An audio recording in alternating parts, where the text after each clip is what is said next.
Hi, I'm Jack Miller, head of Global Execution Services at Baird. It is my honor and privilege to be joined by another proud Wisconsinite Congressman, Bryan Steil.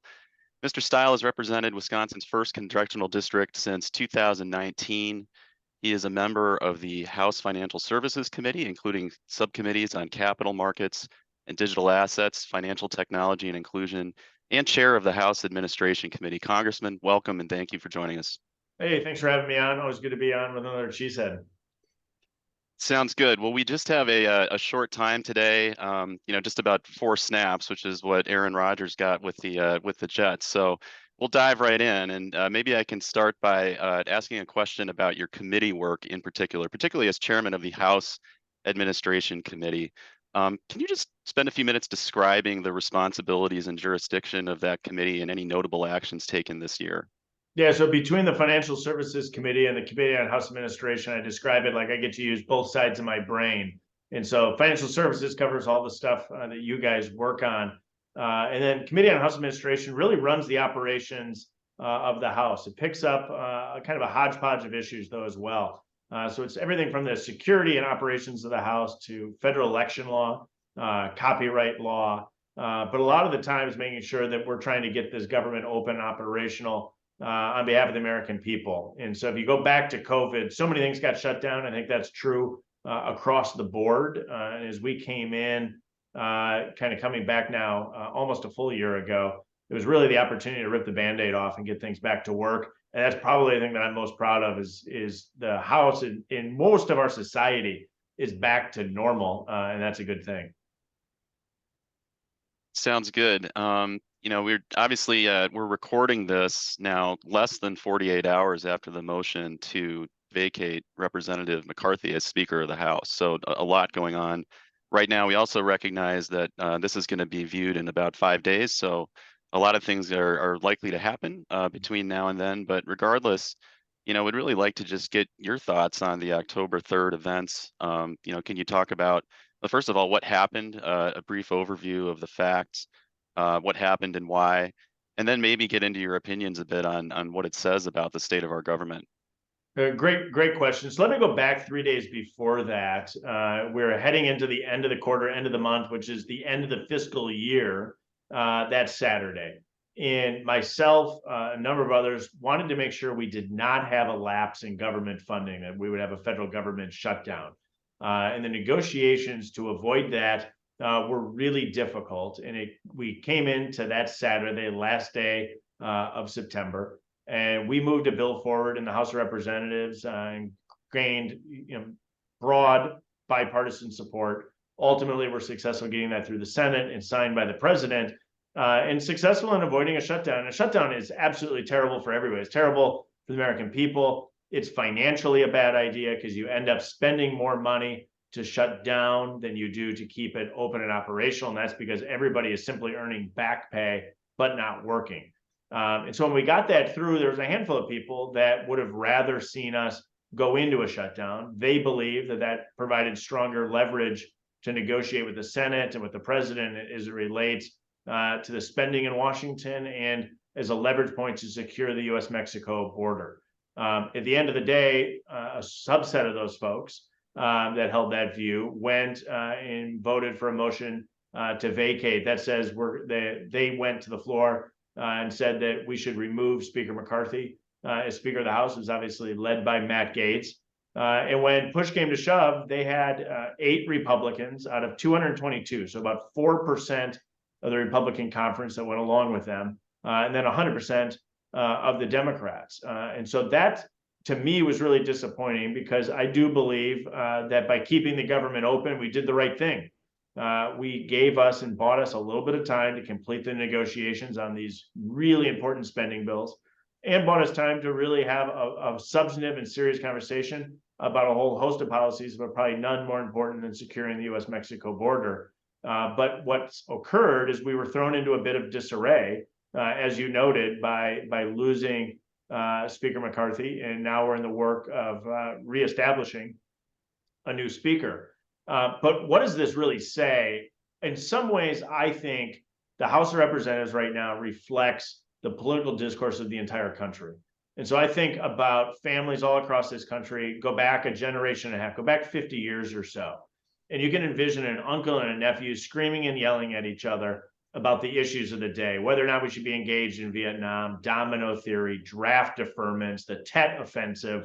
You can envision this heated conversation. But the night before, they both watched Walter Cronkite, and they were arguing from a similar set of facts. And if we jump ahead to today, 50 years later, you can envision that same uncle, that same nephews, and the same family having a similar heated discussion on the issues of the day. But the night before, one watched cable news and the other read their neighbor's Facebook feed. And so they're not starting from a similar set of facts, which makes the discourse sometimes really unproductive. And what we witnessed in the House of Representatives through that discussion to find that stopgap measure, which was successful, and then ultimately in the motion to vacate against Speaker McCarthy, which I disagree with, what we saw was a lot of that dysfunction, a lot of that political dialogue in an unproductive manner has really thrown the House a wrench in the system.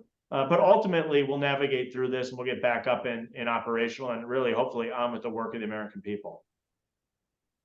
Well, that's a great overview and synopsis of kind of what it represents. Maybe just following up on that a little bit. I mean, you hit on a really interesting point, which is different people starting with different sets of facts, and kind of how that's changed over the last generation or two. In your view, what can we do about that? And I'm curious if that overlaps with in a tangential way to your work with the Financial Services Committee and some of the work you do with technology. There's probably a couple things here. One is the manner and mechanism in which people obtain information has changed incredibly dramatically, in particular with the rise of social media. In the duration of time people are spending kind of absorbing that, it's very small snippets. So if we go back 20, 30 years, almost everybody received magazines at their home with kind of a weekly summary, kind of a thought through article describing what was occurring in the previous week. More and more people are reading probably 3-sentence summaries, Twitter, Facebook, choose your source of media. And getting back into substantive and in-depth material is really important. And so when we think about areas like the financial services space, with really sophisticated policies and rulemakings that are moving through, it's not well served by 1 and 2 sentence summaries. It's one of these things where you have to really dive into the policy, understand the unintended consequences, make sure you know how one rule will affect another, what are the economic consequences of the rulemaking, and what is the problem you're trying to solve. And so I think this is a challenge for us as we navigate through some of these really difficult policy areas, but also it may be a moment in pause for all of us, just to pause and reflect. We have to get this right in the tone that we have in our rhetoric around political disagreements is often unproductive. I want to ask a question about some of your work with the Financial Services Committee and specifically the recent testimony by Chair Gensler. But before I do, maybe just more of a personal background question, about sort of the perspective that you bring to the table.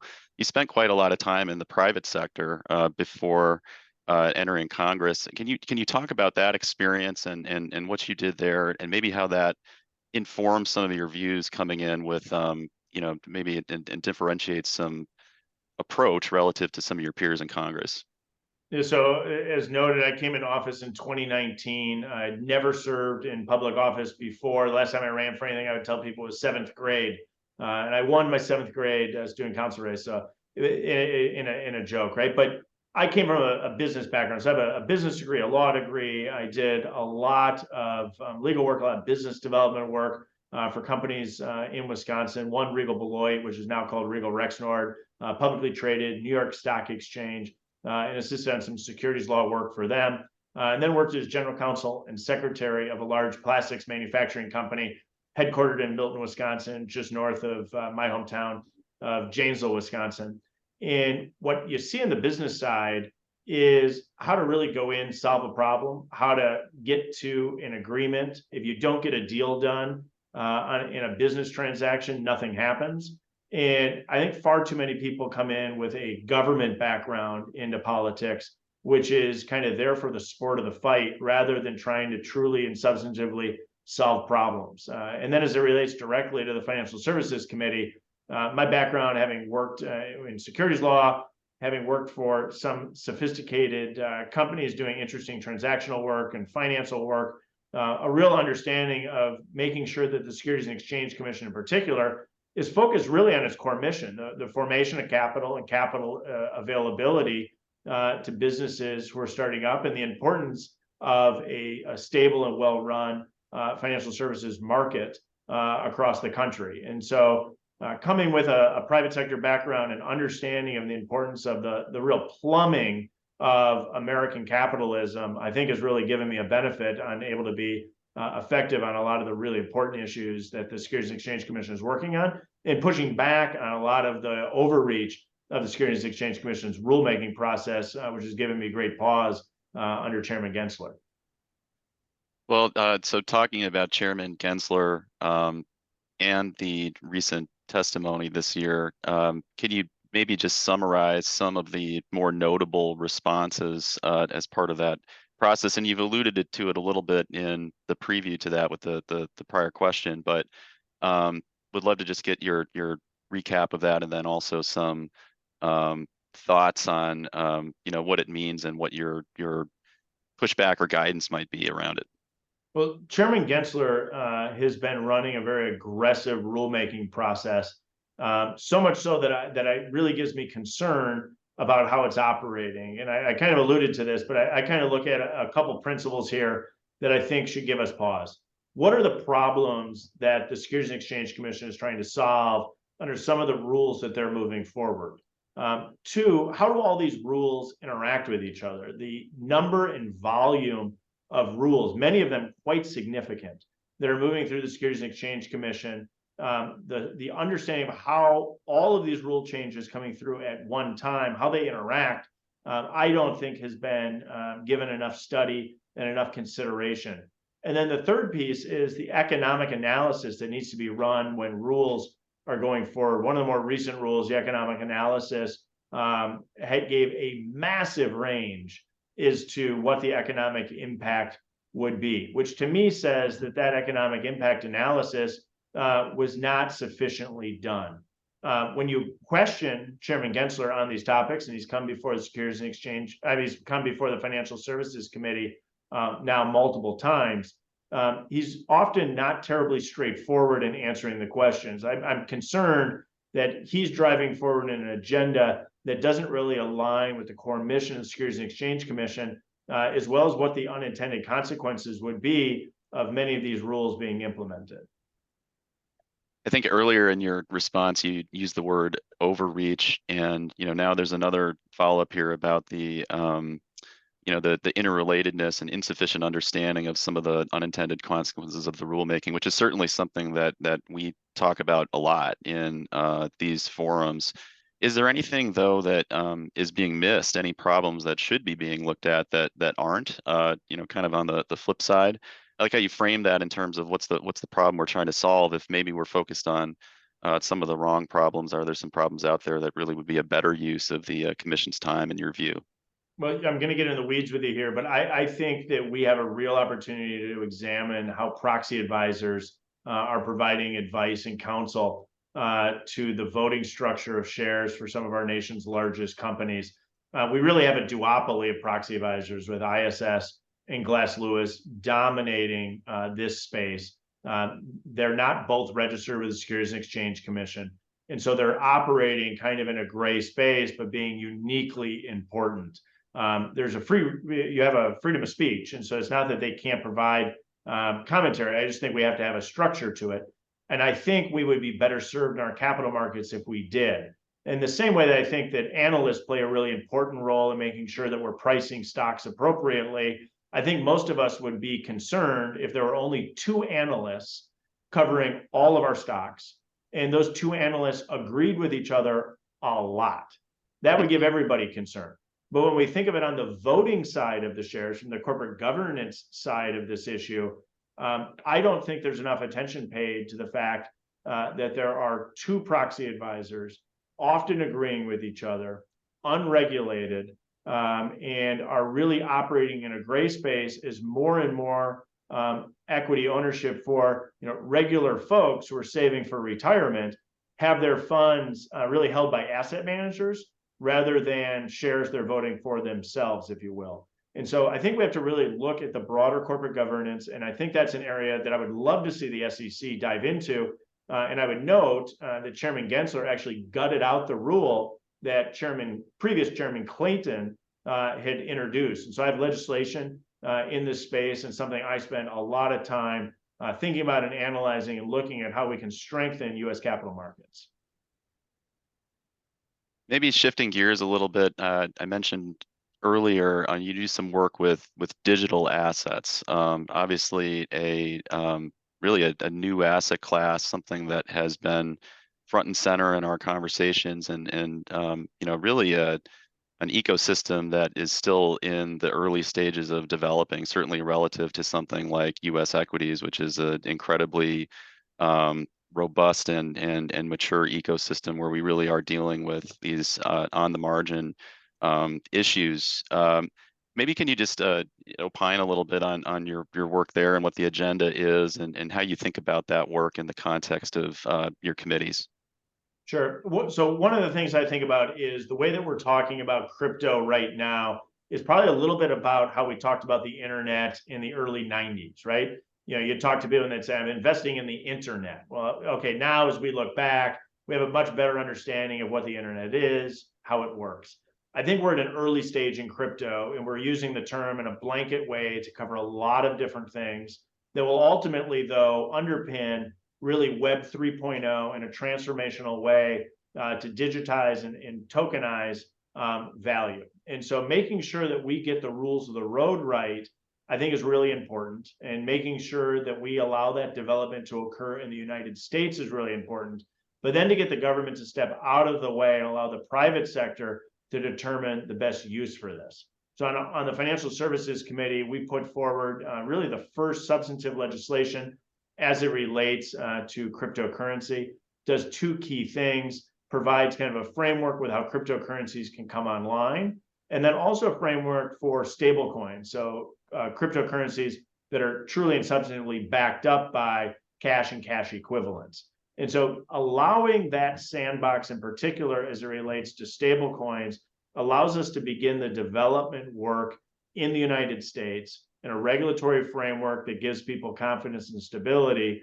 And then I do believe that it will have a critical role. What that will look like, my crystal ball is no better than anyone else's. But I do think that that is a real substantive and meaningful step forward that we took, and look forward to kind of having this legislation move all the way through and ultimately, hopefully, to be signed into law. Maybe just one more question for you, and again, maybe a bit more of a personal background question and of personal interest to me, being from Wisconsin. But you're, the Wisconsin's first district. You, when you began representing it in 2019, you took that spot from former Speaker Paul Ryan, and I believe that you actually worked in his office for a period of time early in your career. I was just wondering if you could talk a little bit about that experience and that relationship, and if there's anything that you learned from that you carry forward now today. Yeah, so right out of college, before I went to law school, I worked up on Capitol Hill for a year for Paul Ryan. And I think if you learn anything, you got to do your homework. You got to study, put your nose to the grindstone, and try to master the material. And I take that to heart kind of across the board on what I do. I mean, I love serving on the Financial Services Committee. I really enjoy sometimes the public policy work. I mean, sometimes you want to pound your head in a brick wall about how Washington operates. But it's an absolute blessing to be in the space, to be able to work and study and to try to drive these policies forward. I mean, so often you turn on your TV and you see all the fighting, all the disagreement, and I'm as frustrated as anybody. But sometimes you step back and you need to pause and reflect that we do live in the greatest country in the world. We have freedoms and liberties that people are jealous of across the world. And it is our federal government's role to make sure that we're maintaining that. for now, but also for future generations to come.